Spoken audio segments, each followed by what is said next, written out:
5.7 মাত্রার ভূমিকম্পে কেঁপে উঠল রাজধানী সহ দেশের 10 জেলা। উৎপত্তিস্থল ছিল নরসিংদীর ঘোড়াশাল। ভূমিকম্পে পুরান ঢাকার আরমানিটোলায় ভবন ধসে 3 জন নিহত হয়েছেন।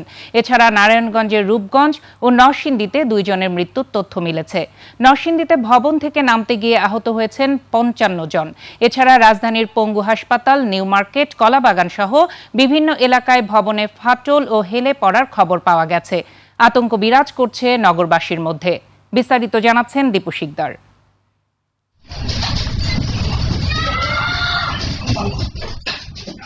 শুক্রবার সকাল 10টা 38 মিনিট নগরীর বিভিন্ন বাসাবাড়ি সহ বিভিন্ন স্থাপনার সিসিটিভি ফুটেজে দেখা যাচ্ছে কম্পনের এই দৃশ্য। কয়েক সেকেন্ডের তীব্র ঝাঁকুনিতে নড়ে ওঠে পুরো ঢাকা শহর সহ দেশের অনেকগুলো জেলা। উৎপত্তিস্থল ঘোড়াশালে ফেটে গেছে মাটি। ভূমিকম্পের ভয়াবহতার কিছু মুহূর্ত ধরা পড়ে 21-এর স্টুডিও ক্যামেরাতেও।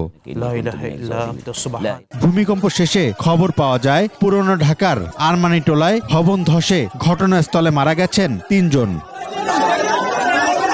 রাজধানীর কলাবাগান, সূত্রাপুর সহ বিভিন্ন স্থানে আবাসিক ভবন হেলে পড়ার কথা জানিয়েছে ফায়ার সার্ভিস।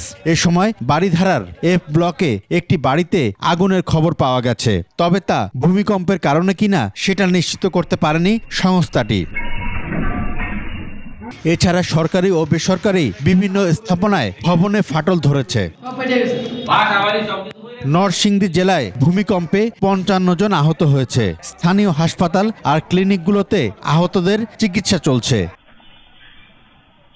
সময় গড়ানোর সাথে সাথে ক্ষয়ক্ষতি আর হতাহতের খবর পাওয়া যাচ্ছে। দীপু শিকদার, 21 টেলিভিশন, ঢাকা।